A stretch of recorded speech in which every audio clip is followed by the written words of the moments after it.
하시는 인사를 나누고 시작하겠습니다. 옆에 분들과 인사하시겠습니다. 당신이 꽃보다 아름답습니다.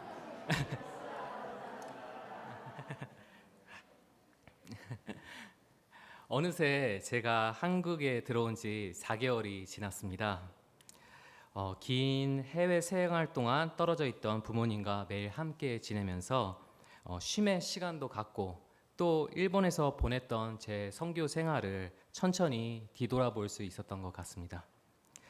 그동안 스쳐왔던 인연들을 한 명 한 명 떠올려 보니까 지금까지 참 많은 분들과 교제하고 이야기 나눴더라고요. 그 중에는 하나님에 대한 확고한 믿음을 가지고 살고 계시는 분들도 계셨고요. 또 한편으로는 기독교에 대해서 문화적으로는 관심이 많지만 기독교의 복음을 잘 못 받아들이는 분들도 굉장히 많으셨습니다. 아무래도 저는 선교사의 특성상 아직 믿음에 대해서 이제 회의적인 분들에게 에너지를 더욱 많이 쏟게 되는데요. 어느 정도 개인적으로 가까워지면 복음에 대해서 이야기를 나눌 기회가 생겼었습니다. 그분들과 나누었던 대화들을 해상해 보니까 그분들이 복음을 잘 이해하지 못하시는 이유가 있더라고요. 거의 대부분의 분들이 가지고 있는 한 가지 공통점이 있다면은 그것은 죄와 죽음이라는 것이 우리에게 얼마나 비참한 현실인지 잘 공감하지 못한다는 것입니다. 복음을 이해하려면 당연히 그 핵심인 예수 그리스도의 구원에 대해서 알아야겠죠. 그런데 구원의 의미를 알려면 우리가 무엇으로부터 구원받았는지 알아야 하잖아요. 우리가 무엇으로부터 구원받았죠? 우리 인간의 죄와 그로 인한 죽음. 그것이 얼마만큼 끔찍하고 슬픈 현실인지를 마음으로 깨달아야 비로소 복음이 가르치는 참 구원의 가치가 보이는 것입니다. 성경 본문에서 예언자 이사야는 당시 이스라엘이 처해 있던 상황을 이러한 말로 묘사합니다. 고통, 흑암, 멸시. 이 단어 선택만으로 그때의 상황이 얼마나 심각한지가 느껴지시죠? 왜 이사야가 이토록 부정적으로 묘사할 수밖에 없었는지 이스라엘의 역사적 배경을 간략하게 살펴보겠습니다. 솔로몬 왕은 지혜 있는 왕이었지만 말년에 타국의 우상을 숭배했었죠. 솔로몬 왕이 죽고 이스라엘은 북이스라엘과 남유다로 갈라졌습니다. 두토막이 된 이스라엘은 남과 북 가릴 것 없이 모두 타락해 갔습니다. 북이스라엘과 남유다의 왕들은 진정한 왕이 하나님이라는 사실을 잊어버리고 하나님의 뜻을 떠나서 자기만의 의지와 자기만의 힘으로 나라를 통치했습니다. 그 결과 우상 숭배가 심해지고 하나님보다는 강대국들과의 외교에 더 의지하고 사회적인 약자들이 억울하게 차별받는 일들이 많이 생겼습니다. 이처럼 하나님에게서 멀어진 두 나라는 점점 기세가 기울어져 갔습니다. 주변의 강대국들은 나날이 더 사나워지고 더 많은 조공을 요구하는데 이스라엘은 그저 무력하게 당하고 있을 수밖에 없었습니다. 특히 북이스라엘의 상황은 정말 심각했는데요. 1절에 보면 스불론과 납달리 땅이 멸시를 당했다고 나오죠. 그 두 땅은 북이스라엘에 속한 지역입니다. BC 8세기 전반에 당시 최강국이었던 아시리아가 북이스라엘을 공격했었는데요. 특히 이때 스불론과 납달리 그 두 땅에서 수많은 사람들이 죽어나가고 또 많은 주민들이 아시리아에 강제로 끌려가게 되었습니다. 이제 이스라엘에게는 회복할 희망이 전혀 보이지 않는 듯 했습니다. 2절에서 이사야가 사망의 그늘진 땅에 거주하던 자라고 불렀듯이 이스라엘 사람들은 곧 닥쳐올 강대국의 침략 앞에 모든 것을 체념한 채 자신이 잔인하게 죽임당할 날만을 기다리고 있는 듯 했습니다. 이사야는 지금 당시 이스라엘이 처한 상황을 두고 말하는 것이지만 이 성경 본문에는 시대를 막론하고 하나님을 떠난 우리 인간의 처지가 얼마나 비참한지가 잘 반영되어 있습니다. 방금 살펴보았듯이 이스라엘은 하나님 대신 인간을 왕으로 세우고 인간이 다스리는 통치에 자신들의 운명을 맡겼습니다. 그러나 그 결과는 처참했죠. 마찬가지로 우리도 자신의 인생을 다스리는 왕이 하나님이 아니라 자기라고 착각합니다. 그리고 자신의 눈에 좋아 보이는 것을 쫓아 살아가죠. 이것이 우리 인간 모두의 본성입니다. 그러나 그 본성은 언제나 하나님의 뜻과는 거리가 먼 쪽을 가리키죠.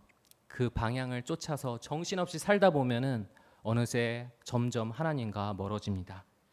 살면서 때때로 기쁘고 즐거울 때도 있지만 하나님과 단절된 우리 인간의 영혼에는 참 평안과 안식이 없습니다.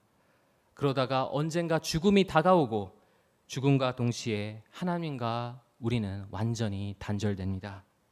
그러므로 하나님이 없는 우리 인간은 이사야의 표현대로 사망의 그늘진 땅의 거주자인 것입니다.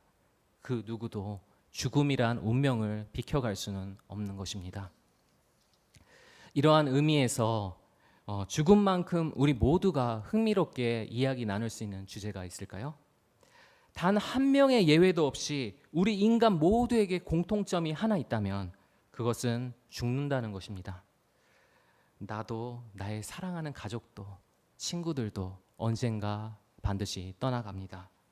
죽음은 가상이 아니라 우리 모두의 진짜 현실이고 그렇기에 우리 모두가 공감할 수 있는 주제입니다. 그런데 실상은 죽음은 그렇게 인기가 있는 화제가 아니죠.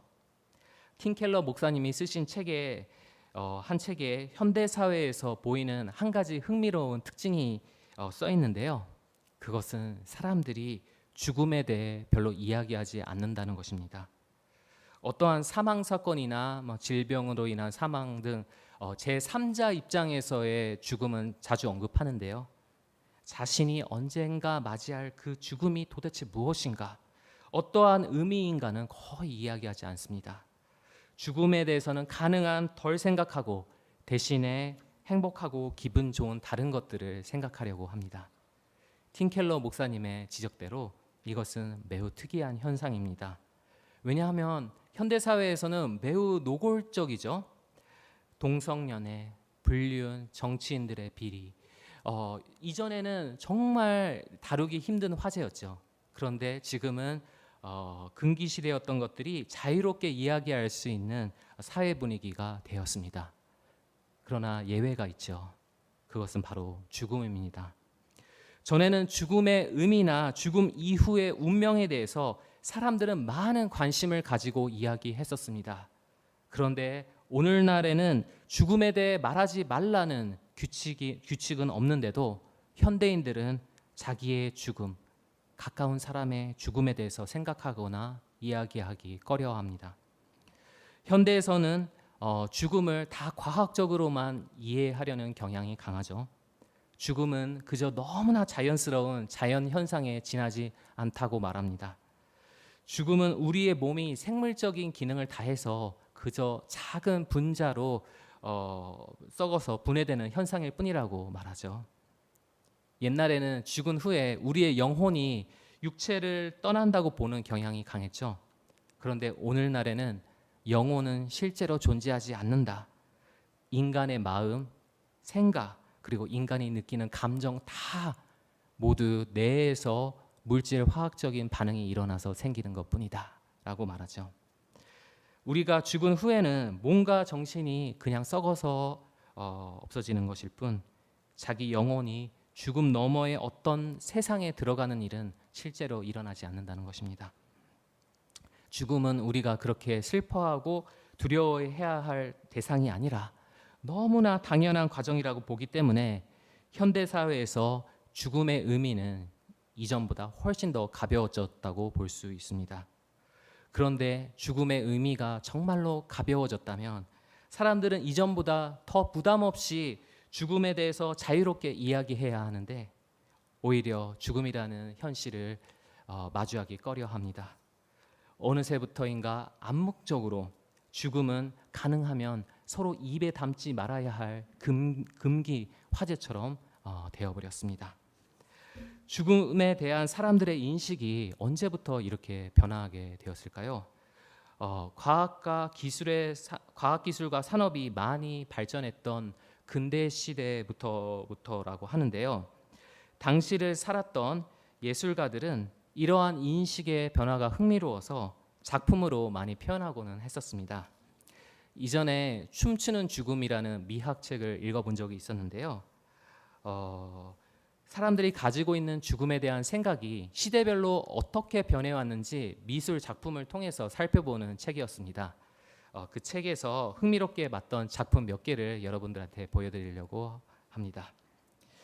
여러분, 에드바르 뭉크라는 노르웨이의 화가를 아세요? 아마 그 오른쪽에 절규라는 이 그림은 여러분이 보신 적이 있으실 텐데요.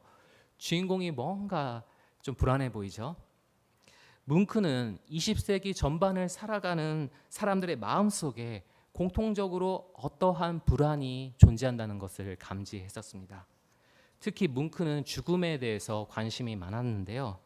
중세 시대까지를 보면 사람들은 믿음의 영역에서, 신앙의 영역에서 죽음을 이해하고 죽음을 초연하게 받아들였습니다. 그런데 근대 시대부터 새로운 죽음의 정의가 생겨났습니다. 죽음은 단지 우리의 몸이 생물적인 기능을 다한 것이다. 이렇게 좀 더 간결하고 명확한 정의가 생겼는데 사람들은 죽음에 대해서 평안해지기는커녕 오히려 더 불안을 느끼기 시작했습니다. 그 다음 슬라이드 보여주세요. 이것은 뭉크가 그린 또 다른 작품인데요. 제목은 해부학 교수 크리스틴 슈라이너입니다. 분위기가 뭔가 음산하죠? 그림에서 누워있는 사람은 뭉크 자신이고요. 그의 몸을 해부하고 있는 사람은 뭉크의 실제 주치의였던 슈라이너 교수입니다. 뭉크 자신은 비참한 모습으로 침대 위에 죽어 있는데 슈라이너 교수는 뭉크의 죽음이 전혀 아무렇지도 않다는 듯한 무표정을 하고 뭉크의 몸에 마구 해부용 칼을 대고 있습니다. 죽음을 잔인하고 비참한 현실로 느끼는 우리 인간의 실제 마음과 죽음은 그저 당연한 자연현상이다라는 이 현대적인 관점이 서로 충돌하는 것을 표현하고 있습니다. 또 뭉크와 비슷한 시기를 살았던 페르디난트 호들러라는 스위스의 화가가 있는데요. 호들러도 죽음에 대해서 관심이 많았습니다. 그의 대표작으로는 밤이라는 그림이 있는데요. 이 작품도 여러분 보셨을 겁니다. 저 주인공 남자 곁에 검은 망토를 하고 있는 누군가가 보이죠? 누굴까요? 죽음입니다. 다른 사람들은 다 자고 있는데 죽음은 유독 자기 한 사람만 깨웠습니다. 아무도 자기를 도와주지 못합니다. 이 작품은 무엇을 표현한 걸까요? 옛날에는 사람들은 자기와 같은 믿음, 자기와 같은 신앙을 가진 공동체 안에서 믿음의 식구들과 함께 죽음을 준비했었죠. 하지만 오늘날에는 개인주의가 심해져서 죽음을 각자 개인이 혼자 알아서 감당할 수 있는 것으로 취급하기 시작했습니다. 오늘날 정말 많은 사람들이 혼자서 외롭게 죽음을 준비하고 있죠. 특히 많은 노인분들이 독거 생활을 하시는데요. 자녀들은 독립하고 부부 둘이서 지내다가 배우자가 먼저 떠나고 나면 자기 혼자 남습니다. 그런 분들이 집안에 아무도 없을 때 고독사 하시고 한참 후에야 발견되는 경우가 너무나 많죠. 그런 일이 자기한테도 일어날지 모른다고 생각하면 정말 끔찍하죠.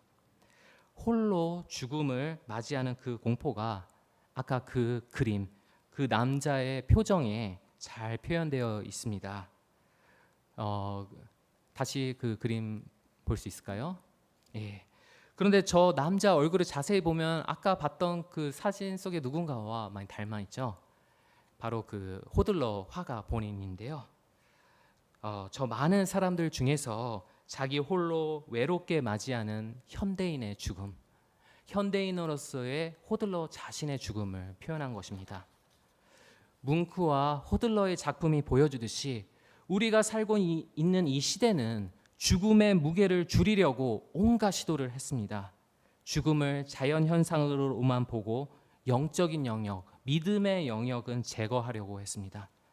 죽음을 개인 홀로 감당할 수 있는 것으로 보고 죽음을 함께 준비할 믿음의 공동체를 제거하려고 했습니다. 그러나 그럼에도 불구하고 죽음은 절대로 가벼워지지 않았습니다. 죽음은 여전히 사람들의 마음에 비참하고 잔인한 현실로서 남아있는 것입니다. 죽음은 결코 우리 인간의 연약한 힘으로는 정복될 수 없는 것입니다. 지금까지 죄와 죽음이란 절대로 부인할 수 없는 우리의 진짜 현실임을 살펴보았는데요. 이것을 제가 이토록 강조하는 이유는 설교 처음에 말씀드렸듯이 우리가 처해 있는 죄와 죽음을 있는 그대로 받아들여야 죄와 죽음에서 구원받는 것이 무엇인지 깨달을 수 있기 때문입니다. 하나님의 은혜도 마찬가지죠. 자신이 몹쓸 죄인임을 인정해야 이런 죄인마저 사랑하시는 하나님의 은혜를 알게 되는 것이죠. 우리 자신의 어두움을 겸손히 인정할 때 하나님의 밝으심이 비로소 보이기 시작하는 것이죠. 그것이 복음입니다. 복음을 믿는다는 것은 인간의 어두움과 하나님의 밝으심, 이 서로 다른 명암의 두 양극단에 존재하는 이 먼 거리가 예수 그리스도를 믿는 믿음 안에서 극복되는 것입니다. 이사야의 복음도 그러합니다. 2절을 함께 읽어볼까요? 흑암에 행하던 백성이 큰 빛을 보고 사망의 그늘진 땅에 거주하던 자에게 빛이 비치도다. 흑암과 큰 빛, 사망의 그늘과 빛, 명암의 대비가 뚜렷하죠. 이러한 명암 대비가 성경 본문 전체에 가득합니다. 흑암은 뭘 표현했을까요? 하나님보다 인간의 통치를 신뢰한 이스라엘에게 불어닥친 죄와 사망의 권세이겠죠. 그리고 그 흑암과 대비를 이루는 빛이 있습니다. 그 빛은 무엇일까요? 인간의 더러운 죄와는 정반대 극단에 있는 하나님의 거룩한 임재입니다. 절대 서로 가까워질 수 없는 최악의 어두움과 최고의 빛이 만나서 가장 극명한 대비를 이루고 있습니다. 그러나 서로 멀리 떨어져 있는 이 명암의 양극단 사이에 길을 내실 분이 계십니다. 6절은 그분을 이렇게 소개합니다. 함께 읽겠습니다.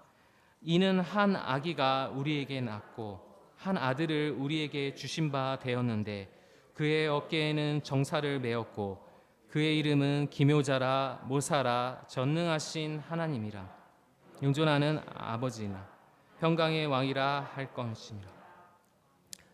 흑암의 이스라엘과 빛과 같은 하나님의 임재, 이 두 양극단을 서로 화해시킬 그분의 정체는 놀랍게도 연약하디 연약한 한 아기였습니다. 이 아기는 누구일까요? 이사야가 말한 이 아기가 1차적으로 당시에 누구를 가리키는 것인지에 대해서는 학자들마다 조금 의견을 달리하는데요. 하지만 6절에 그 아기가 궁극적으로 누구를 가리키는지, 그 말씀을 누가 궁극적으로 성취하셨는지는 명확합니다. 누구죠? 예수 그리스도입니다. 아기 예수님은 어떻게 흑암과 빛 사이에 길을 내셨습니까? 한 아기가 우리에게 낳고 한 아들을 우리에게 주신 바, 우리에게라는 말이 두 번이나 강조되었습니다. 그 아기는 빛이신 하나님의 임재를 가지고 우리에게, 우리 속으로, 우리의 그 흑암 안으로 들어오셨다는 것입니다. 여러분 비톨트 필레츠키라는 이 폴란드 사람을 아십니까? 필레츠키는 폴란드에서 전설적인 인물인데요. 폴란드 사람들 대부분이 이분을 기억하는데 그 이유는 이분이 남들은 절대로 하지 않을 그런 특이한 행동을 했기 때문입니다. 여러분 아우슈비츠 수용소를 아시죠? 지옥과 같은 나치의 수용소죠. 팔레츠키는 아우슈비츠에 강제로 끌려간 것이 아니라 자진해서 들어갔습니다. 솔직히 저한테 군대 한 번 더 갔다 오라고 해도 절대로 못 갈 것 같은데요. 이분은 자진해서 그 수용소에 들어가려고 했습니다. 왜 필레츠키는 그 장소에 들어가려고 했었을까요? 당시는 제2차 세계대전 때였는데요. 폴란드는 독일에 패배하고 독일의 지배를 받게 되었습니다. 그리고 많은 폴란드인들이 수용소에 들어가게 되었습니다. 처음부터 아우슈비츠 수용소가 악랄한 장소로 유명했던 것이 아닙니다. 처음에는 한동안은 아우슈비츠 수용소는 아무도 그 정체를 모르는 정체불명의 장소였습니다. 왜냐하면 유대인, 로마인, 폴란드인 수많은 사람들이 그곳에 끌려갔는데 아무리 시간이 흘러도 수용소 밖으로 나오는 사람이 아무도 없었습니다. 도대체 수용소 안에서 무슨 일이 벌어지고 있는 것인지 점점 의문이 쌓여갔습니다. 폴란드의 독립운동가였던 필레츠키는 수용소 안의 동포들을 구하기 위해서 그 안에 직접 들어가서 그곳의 실상을 밖에 알려야겠다고 생각했습니다. 그래서 1940년 9월에 필레츠키는 자진해서 나치에게 체포되었고 그의 계획대로 아우슈비츠 수용소에 들어가게 되었습니다. 이제 필레츠키는 수용소 안에 갇힌 사람들과 똑같은 상황에 놓이게 되었습니다. 실제로 그가 본 아우슈비츠 수용소는 지옥 그 자체였습니다. 너무나 힘든 노동과 감시원들의 폭행 때문에 수많은 사람들이 기력을 잃어갔고요. 노동에 도움이 안 되는 사람은 인체 실험실이나 사형장으로 버려졌습니다. 먹는 것도 정말 형편없었습니다. 수용소에서 주는 음식은 양도 너무 작고 영양소가 부실해서 사람들은 마치 해골처럼 말라갔습니다. 게다가 차마 입에 담지 못할 만큼 잔인한 방법으로 대량 학살이 그곳에서 몇 번이고 일어났었습니다. 아우슈비츠는 악 그 자체였습니다. 그러나 필레츠키는 약 3년간이나 수용소 안에서 자신의 동포와 함께 고된 강제 노역을 견디며 살았습니다. 그리고 1943년 4월 필레츠키는 수용소를 지키고 있는 경비원을 제압하고 아우슈비츠를 탈출했습니다. 그리고 자신이 경험한 아우슈비츠의 상황을 기록해서 서방 국가들한테 알렸는데요.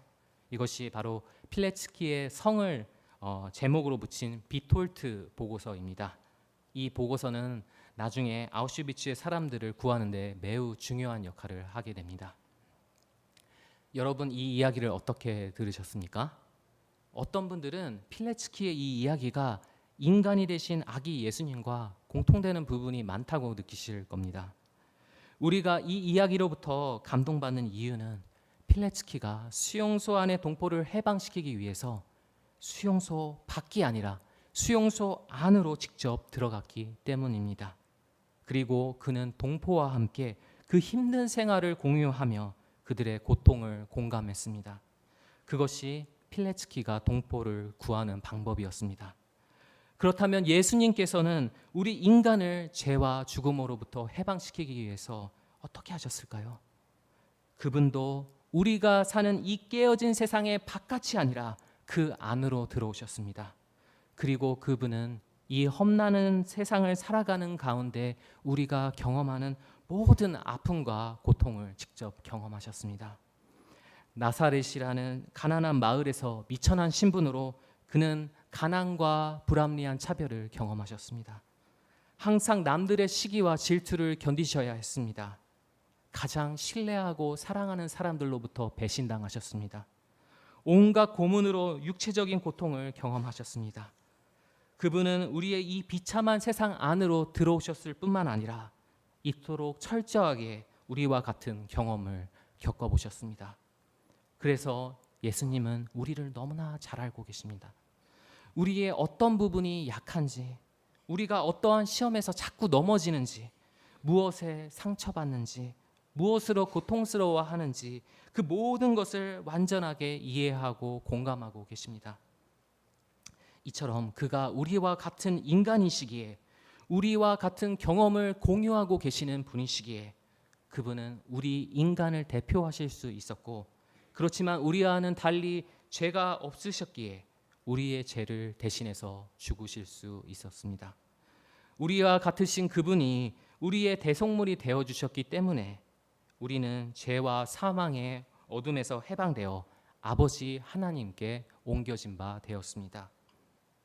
이처럼 인간이 되신 우리 주 예수 그리스도는 우리의 어둠 바깥에서 비치는 외딴 빛이 아니라 우리의 어둠 안으로 들어와 우리 가까이에서 빛을 비춰주시는 사랑의 통치자이신 것입니다.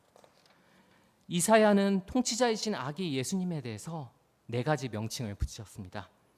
류호준 목사님이 쓰신 그 이사야서 책에 따르면 첫째는 기묘자 모사인데 이것은 전쟁을 잘 지휘할 수 있는 탁월한 전략가를 말합니다.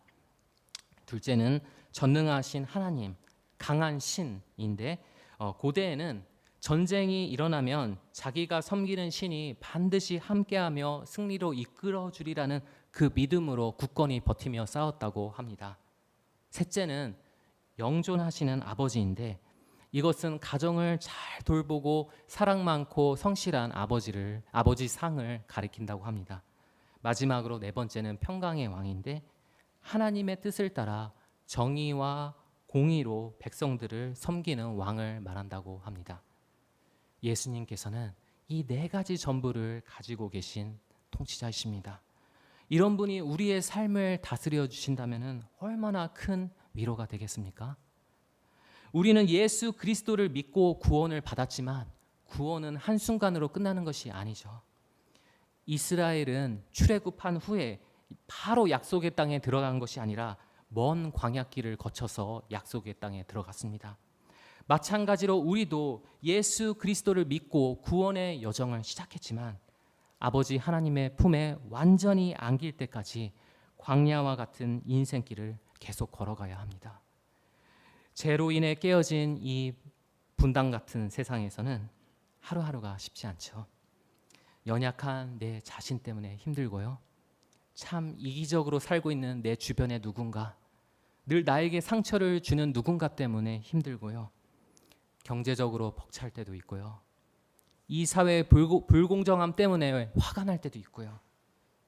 또 나와 내가 사랑하는 사람에게 예상치 못한 시련, 감당하기 벅찬 위기가 닥쳐올 때도 있죠. 그래서 우리 스스로의 힘으로는 절대로 다스릴 수 없는 것이 우리의 인생, 우리가 살고 있는 이 세상인 것입니다. 하지만 우리는 당황할 필요가 없습니다. 그저 자신의 연약함을 겸손하게 인정하고 직면하면 됩니다. 인간에 불과한 자신의 통치력이 얼마나 보잘것없는지를 아는 만큼 예수 그리스도께서 내 인생의 주인 되셔야 할 그 필요성을 더 절실하게 깨닫게 됩니다. 자신이 다스리는 인생이 얼마나 불안하고 무너지기 쉬운지를 아는 만큼 그리스도께 나의 모든 것을 내어 맡길 때 주어지는 그 평안함과 감사함을 더욱 깊게 느끼게 되는 것입니다.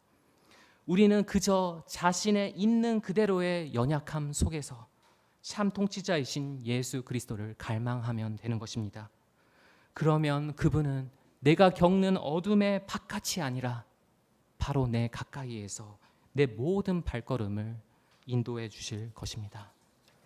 기묘자이며 모사이신 그분은 전쟁 같은 우리의 인생 전부를 겪어보셨기에 늘 믿음 안에서 바르고 현명하게 살아갈 수 있는 탁월한 지혜를 주시고요. 전능하신 하나님이신 그분은 내가 어떠한 상황에 또 좌절하거나 쓰러지지 않고 굳건하게 하나님의 뜻대로 살 수 있도록 우리의 곁에서 용기와 확신을 주시고요. 영존하신 아버지이신 그분은 하나님의 자녀인 우리를 늘 끔찍히 여기며 돌봐주시고요. 평강의 왕이신 그분은 한치도 벗어나지 않으시고 늘 하나님의 뜻과 정의와 공의를 따라서 우리를 섬겨주십니다. 우리의 힘든 삶의 바깥에서 명령만 내리는 통치자가 아니라 늘 우리 삶의 안에서 우리의 마음과 몸과 우리의 모든 상황과 이 세상 전부를 완벽하게 통치해 주시는 그분의 존재가 얼마나 감사한지요. 우리가 구원의 모든 여정을 완주할 때까지 예수 그리스도는 기쁠 때나 슬플 때나 괴로울 때나 우리의 모든 삶의 순간 가운데 들어오셔서 한 발 한 발 내딛는 우리의 모든 발걸음을 밝히 비춰주실 것입니다. 기도하겠습니다.